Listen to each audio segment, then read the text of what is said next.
Oi, pessoal, hoje eu vou falar um pouco sobre a aplicação da inteligência artificial na escrita científica. Eu vou tentar trazer um resumo do que tem sido falado sobre esse tema atualmente. É um tema muito vasto. E, inicialmente, eu vou trazer uma notícia. Não sei se alguém ficou sabendo dessa notícia. Em 2024, a IA criou uma doença. Ela criou uma doença chamada bichonimania. Alguém ouviu falar de bichonimania? Então, essa doença que a IA criou era uma doença dermatológica fictícia, criada propositalmente, então, por cientistas para testar esse modelo de linguagem. Até saiu ali na Nature, como vocês podem ver, cientistas inventaram uma doença falsa. A IA, então, falou, né, contou às pessoas que era real. Então, como que aconteceu esse processo? Essa pesquisadora da Universidade de Gotemburgo, na Suécia, a Almira Tungstrom, ela fez esses artigos falsos e conseguiu publicar no Medium e no SciProfiles em março de 2024. Como que ela fez essa armadilha para a IA?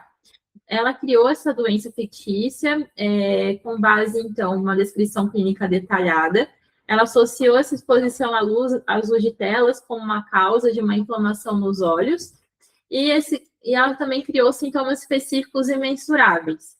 O passo 2, então, foi publicar artigos em plataformas como a Medium e a SciProfiles, tá? Só que no meio dos artigos haviam avisos bem explícitos, assim, este artigo inteiro foi inventado. Ou, por exemplo, aqui nessa frase, 50 indivíduos fictícios com idades entre 20 e 50 anos foram recrutados para o grupo D. E ela criou referências cruzadas entre artigos falsos. Mas, mesmo assim, com essa identidade acadêmica falsa, ela criou até um nome de autoria fictícia, uma universidade também que não existe, essa série Horizon University, afiliações profissionais falsas, e ela deixou umas pistas meio óbvias nesses artigos, mas a IA ignorou, mesmo assim.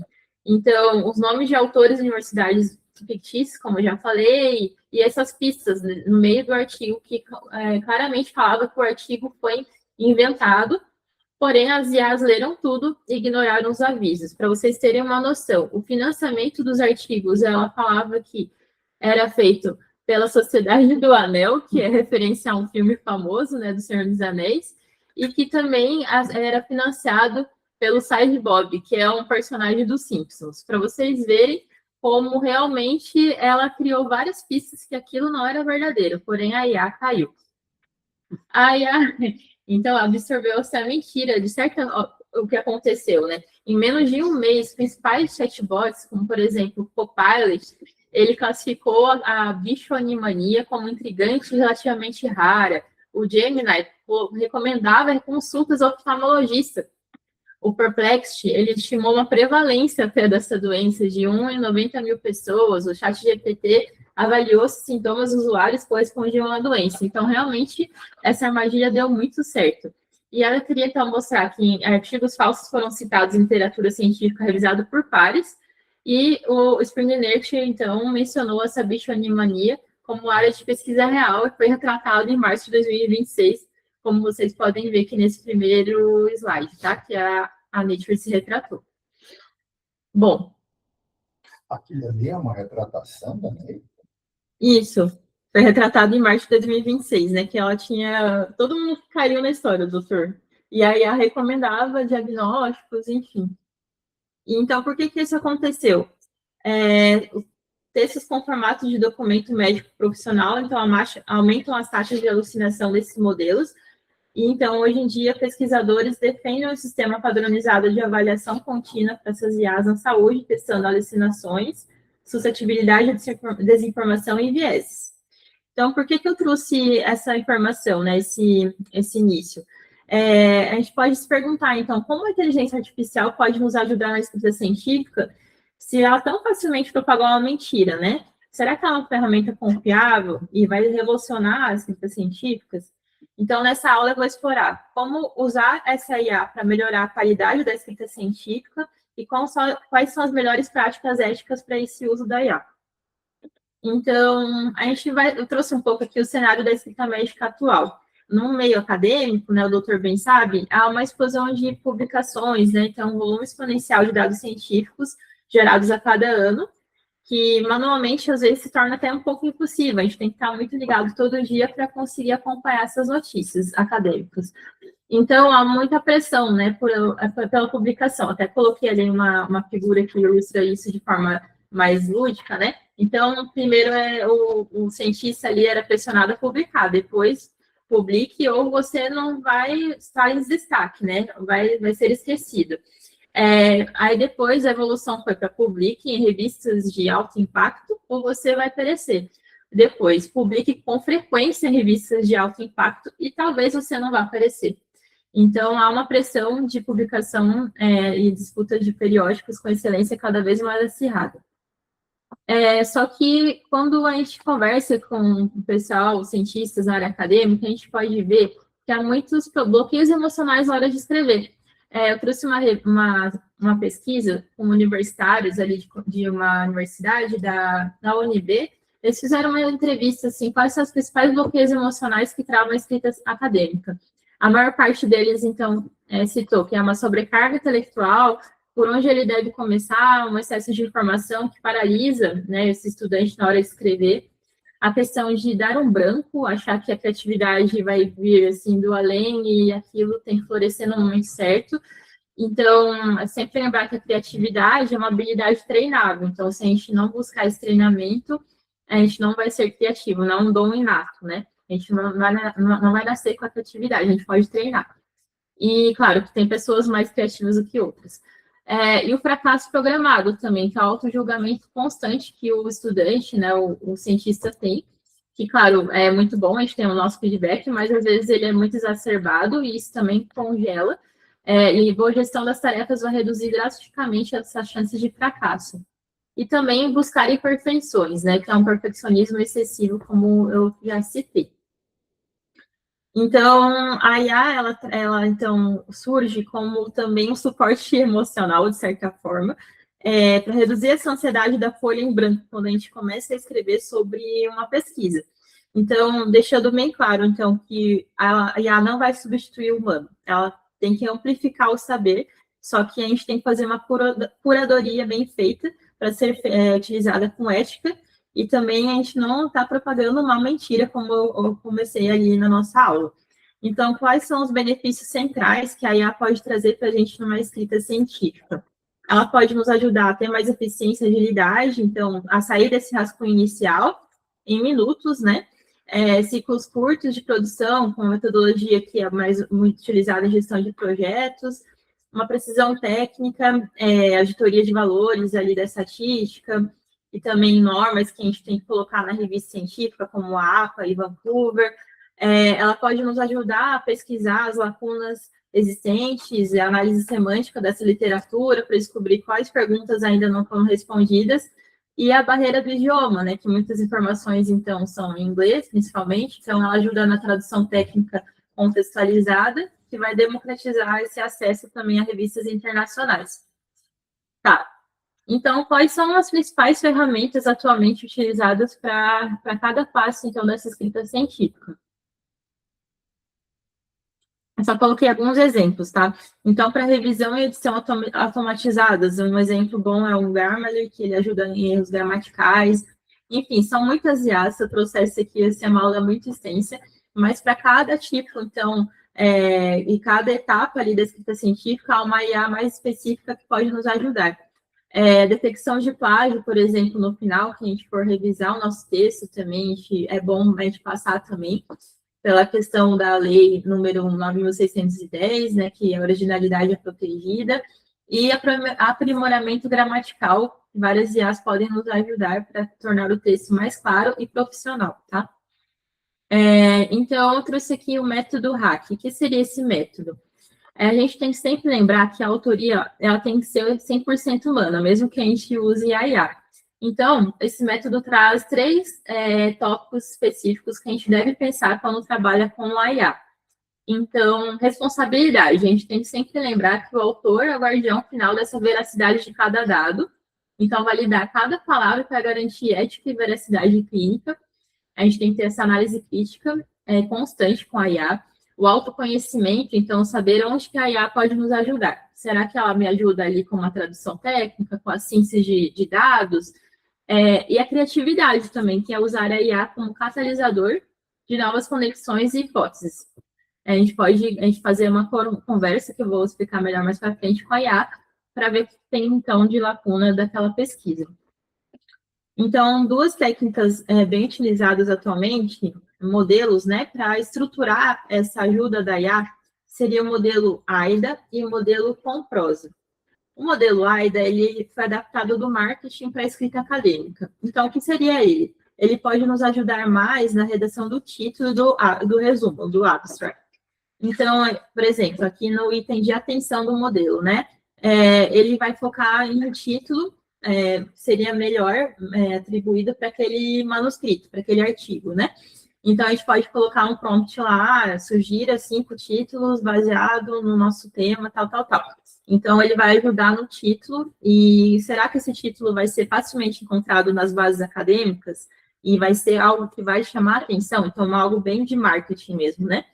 E interesse, ele vai transformar também o nosso resumo do manuscrito melhor contextualizado com aquele problema e também algo mais atrativo para ser aplicado também nas bases de dados. Ele vai também trabalhar com desejo, ou seja, ele vai deixar claro quais são os benefícios potenciais das descobertas daquela pesquisa e vai gerar e vai chamar para ação aquele pesquisador, ou seja, ele vai demonstrar o quanto de impacto aquela pesquisa, aquele estudo pode oferecer para a comunidade científica e a continuidade daquele tema também, tá? Então, esse é o modelo AIDA. O modelo Comprosa, que ele pode ser mais usado na parte de discussão ali do manuscrito, é uma estrutura lógica, então, de contexto, problema, solução e avaliação. Então, contexto geral específico, né, daquele tema, depois, para o problema que existe na literatura que faltou, então, ser resolvido, que aquele estudo está trazendo a solução, e, então, o problema e a solução daquela pesquisa, e após isso, a avaliação, ou seja, a análise dos prós e contras que aquela pesquisa trouxe para a literatura. Isso é no momento da discussão. Isso. O Comprosa é mais usado na discussão. Legal você essa. Uhum. É uma estruturação. Uhum. E então. É que a gente faz, mas aí tá bem. Meio estruturadinho, né? A gente faz meio que no automático, né? Só que eles trouxeram, então, esses modelos que a gente pode se atentar melhor. Então, aqui é um resumo. Tem o manuscrito inteiro, então, desde o título e abstract até a discussão. Então, como eu falei, o título e o abstract a gente pode usar aquele modelo AIDA, que é mais voltado para o marketing daquele manuscrito, para chamar a atenção dos leitores e aumenta o número de citações e resumos. A fundamentação também, a gente pode utilizar para eliminar os puffs, que seriam aqueles parágrafos de única frase, muito longos, que também não traz muita clareza. Ela vai sintetizar conceitos e conectar autores com coesão lógica. Na metodologia de resultados, vai verificar o tamanho do efeito, significância e ausência da discussão prematura, né, que às vezes no resultado pode aparecer uma discussão que não deveria estar lá, lembrando que o resultado é só uma descrição mesmo. E a discussão, como eu já disse, do Comprosa, que é o contexto, problema, solução e avaliação, que vai trazer uma argumentação profunda e não descritiva. Tá. Então, como a gente já viu, a gente vai ver amanhã acho que com o Marcelo, a gente tem que aprender a fazer esse prompt, né? Como que a gente conversa com a IA, com essa máquina, né? Então, a qualidade da resposta vai depender da precisão desse comando. Eu só trouxe, assim, algo bem resumido. Então, a gente tem que sempre lembrar de estruturar em 3 camadas, a trazer um contexto, você é um revisor da revista tal, a tarefa, revise, no caso de revisar nosso texto, né? Revise a fluidez deste parágrafo, mantendo o tom formal, por exemplo. Restrições, não adicione dados novos, não altere referências. Então, é bem importante como escrever esse prompt, que eu vou explicar melhor, alguns exemplos, porque senão o resultado não vai ser muito bom. Então, eu trouxe aqui um framework para correção de textos científicos com a IA. Eu me baseei, então, na plataforma da psicometria do Bruno Damasio, tá? Eu mandei lá no grupo para vocês, um checklist, então, que vai trazer todas as informações que eu vou falar aqui, tá? Então, nesse framework que o Bruno traz, a primeira etapa seria treinar a IA, né? Como a gente já viu com o Marcelo, a gente tem que colocar, haja como médico intensivista, pesquisador, enfim. Então, a gente configura essa inteligência artificial como uma revisora gramatical, no nosso caso, que é uma revisão. Então, deixa bem claro que não é para adicionar conteúdo novo, não excluir informações, né? Então, a gente deve prestar atenção se ela não excluiu nada do que a gente colocou para revisão. Se o artigo está em inglês, as correções devem ser feitas em inglês, e focar, então, na revisão da gramática, ortografia, fluidez e objetividade desse manuscrito. Depois eu mostro para vocês, então, esse documento que eu mandei também no grupo. Então, a etapa 2 e 3, que é o nosso título e resumo. Então, a gente vai apresentar o título e o resumo na inteligência artificial, vai copiar no máximo 2 páginas por vez, para evitar interrupções na geração da correção. Bom, é o jeito que ele traz ali, não sei se realmente faz sentido aí, Marcela, pode falar para a gente. E pontos avaliados, correção gramatical e ortografia. A coerência e coesão, que é algo que eu sempre trago na aula, né? A clareza e coesão do texto, que são pontos-chave do nosso texto acadêmico, texto científico. A consistência de termos técnicos, às vezes eu coloco o nome da revista que a gente vai publicar para ver se faz sentido a terminologia, aquela palavra é muito usada naquela revista, será que não é mais adequada para outra revista? Um exemplo interessante, que quando a gente foi publicar ali o artigo da Amanda do doutorado, enfim, da Scientific Reports, o revisor falou, olha, local de admissão, né, procedência. A gente tinha colocado clínico e cirúrgico, a gente colocou clinical em inglês, né, que fazia sentido. E aí o revisor fala, então, acho que é melhor você trocar o clínico por médico. A gente acha meio esquisito quando lê, só que aí a gente fez uma busca de terminologia e realmente os artigos, a maioria deles colocam médico como se fosse clínico. Então, é de acordo com a revista também e com o que está sendo mais usado na literatura recente. Então, a gente faz essa análise crítica juntamente com a IA. E a fundamentação teórica também. A revisão dessa fundamentação, a gente vai ter muita atenção, claro, com ela, e rever, então, aspectos estruturais do manuscrito. Por exemplo, esse parágrafo de única frase, como eu falei, que são frases muito longas, que podem, então, trazer menos coesão, menos clareza sobre as informações. Usar sempre a forma passiva nas citações, então a gente não vai colocar eu fiz, nossa, né? Então, autores devem ser citados majoritariamente na forma passiva e não ativa, evitar frases longas, então a IA pode ajudar a reestruturar essas frases com mais de 3 linhas para melhorar a leitura. E início de parágrafos também, que ela faz a revisão de não começar com conectivos ou conjunções. E o método, então, ela vai fazer essa avaliação, deve aplicar todas as diretrizes de revisão estabelecidas, garantindo esse rigor e precisão na descrição dos procedimentos metodológicos. Como eu disse, ela também faz essa revisão para o método, tanto de parágrafos únicos, correção gramatical e frases longas. E claro que a gente sempre tem que ver se ela não mudou nenhum dado ali do método, dos resultados, principalmente. Os resultados a gente tem que ter muito cuidado também, questão de estatística, se ela não muda algum teste ali prévio, verificar se todas as análises apresentaram o valor do teste também, o tamanho do efeito, e a ausência de discussão também no resultado, que às vezes a própria IA dá uma alucinada, se você não prestar atenção, ela descreve o resultado e coloca um comentário discutindo, e a gente tem que apagar essa discussão, lembrando que o resultado deve conter apenas a apresentação desses dados.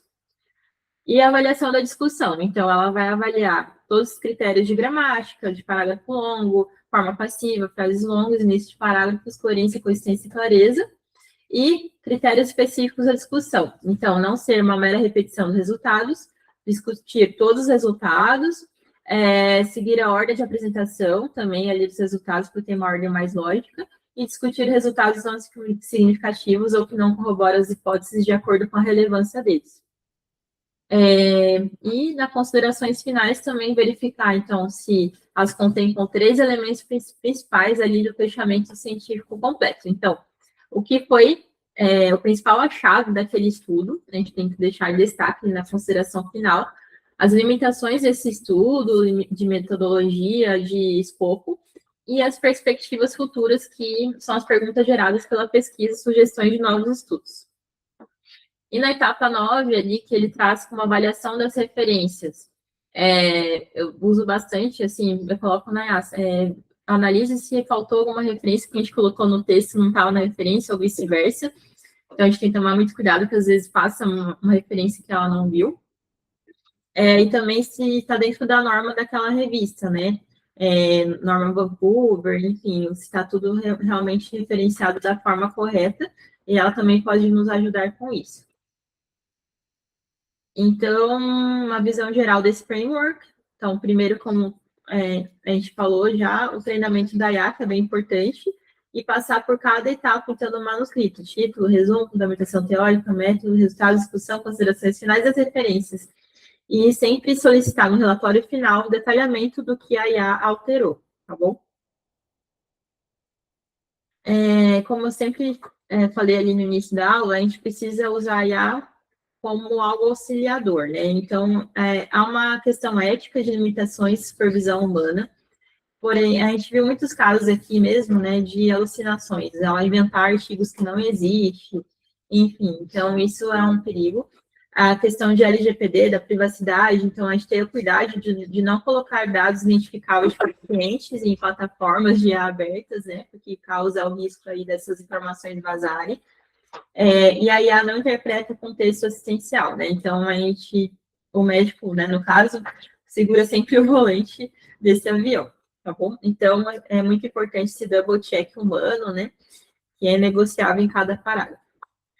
Não sei se vocês ouviram falar, mas o CNPq publicou uma portaria agora em março desse ano, que instituiu, então, a política de integridade na atividade científica com base em ações de educação, prevenção, apuração e sanção.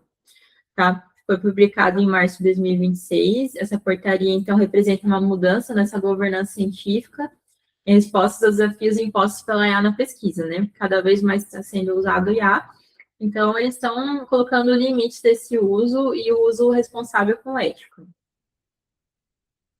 Então, essa portaria para quem se aplica? Todos os pesquisadores, claro, proponentes, beneficiários e agentes vinculados ao fomento do CNPq, usuários da plataforma Lattes e demais sistemas, ou seja, todos nós, servidores, agentes públicos e colaboradores, membros de comitê de assessoramento também, consultores ad hoc. Então, como objetivos centrais, promover ética, transparência, pluralidade e qualidade da informação em todas as etapas da pesquisa. Então, existe um código de boas práticas e diretrizes de integridade dentro dessa portaria. Então, a honestidade de autoria, né, que é verificar a veracidade da autoria, créditos científicos, citações adequadas. Então, gestão de dados e conservação desses dados, metadatados e protocolos com integridade. É recomendado depósitos em repositórios confiáveis, né? E o uso de IA generativa, que tem que existir uma declaração obrigatória desse uso, tá? É vedada, então, a submissão de conteúdo gerado por IA como forma de autoria humana, então ela não vai ser autora. A gente tem que tomar muito cuidado com essa questão. Diversidade e inclusão, que respeita a diversidade, promoção da inclusão, a vedação a práticas discriminatórias na ciência. Então, a gente sempre, segundo essa portaria, a gente deve declarar a ferramenta utilizada, por exemplo, ali, né, o Gemini e sua finalidade. Ele me ajudou na revisão textual, por exemplo. A gente, quando declarar, então, qualquer fase da pesquisa, desde a concepção, planejamento até a redação, revisão, finalização do trabalho, e deve ser inserido, então, em notas de rodapé, ou no corpo do texto, na seção de metodologia, prefácio, ou uma seção específica desse documento, e deve ser declarado de forma clara, concisa, como a IA foi empregada, garantindo que não se atribua autoria humana ao conteúdo gerado pela IA. Então, é estritamente proibido submeter conteúdo gerado por IA como se fosse de autoria humana. E existem infrações e sanções, se caso eles verifiquem que a gente não cumpriu essas regras. Então, desde leves, sem dolo ou intenção de dano, né? Então, por exemplo, informação inconsistente no Lattes sem impacto avaliativo. Eu vi alguns casos de resumo no Lattes, que foi feito pela IA, eles pegaram depois, foi feito pela IA esse resumo, então seria algo mais nesse sentido. Graves, que seria o autoplágio, informações inverídicas sobre infrações, inconsistências no Lattes com efeito na avaliação da produtividade, então inventar esses dados, e gravíssimas como fabricação, falsificação de dados, plágio, publicação duplicada, assédio, nepotismo, burla de processos avaliativos. Então, para cada tipo de infração existe um dano. Então, é sempre importante, então, lembrar que, ok, a gente pode usar a IA generativa, mas declarar esse uso, especificar a ferramenta, a finalidade, seguir essas boas práticas de forma honesta, com veracidade na autoria, respeito aos participantes também, né, sem vazar esses dados pessoais, evitar más condutas como plágio, autoplágio, fabricação de dados, e assumir a responsabilidade também, ser responsável pelo conteúdo final, porque você vai estar sendo esse avaliador final, entender essas sanções, então, estar ciente das penalidades por descumprimento, incluindo advertência, suspensão de bolsas, né, no caso de bolsistas, e devolução de recursos. Então, resumindo, é muito importante a transparência, né? Porém, alguns debates, né, iniciais que, se a declaração for percebida como algo potencialmente mal visto, pode levar ao efeito oposto, que é uma subdeclaração generalizada. Então, algumas possíveis interpretações negativas para quem declara incluem questionamento da autoria intelectual. Então, se eu declaro no meu artigo que eu usei a IA, pode ser que a Tamires ali veja, será que a Jane realmente foi autora intelectual desse trabalho ou a IA não foi? Então, pode ser que seja uma faca de dois gumes, né? Ao mesmo tempo que a gente está sendo transparente, pode ser que venha esse questionamento negativo. Suposição de menor domínio técnico. Então, será que a Jane está dominando esse assunto? Porque ela usou muito a IA. Viés em avaliações, assimetria entre quem declara e quem não declara. Então, será que todo mundo está declarando mesmo? Superestimação do papel da IA também nesse trabalho. Então, para resumir a aula, a IA pode até melhorar a redação, mas não salva a ciência fraca, ela não salva a inferência ruim ou manuscrito inadequado para a revista. Então, ela está participando de um processo de validação para o qual não foi preparada e que, na prática, não deveria ter sido delegada a ela, que nós humanos temos que fazer essa validação, certo? Então, sempre é nosso dever conferir fontes, buscar em bases consolidadas, ler o artigo original, verificar a autoria, o método e contexto, e se antes isso já era essencial, né? Agora, ainda mais que a gente tem que ter esse olhar crítico. Então, quando a IA passa a mediar o acesso à informação científica, a exigência por leitura crítica não diminui, ela só aumenta, tá? Então, aqui só alguns exemplos das referências que eu usei nessa aula. E obrigada. Então, eu só coloquei, então, a minha declaração, que eu usei a IA na apresentação para melhor design visual, só que meu humor e lógica foi apresentado por mim mesmo, e a análise crítica dos erros e acertos da IA foi feita por mim mesmo. E é isso. Obrigada.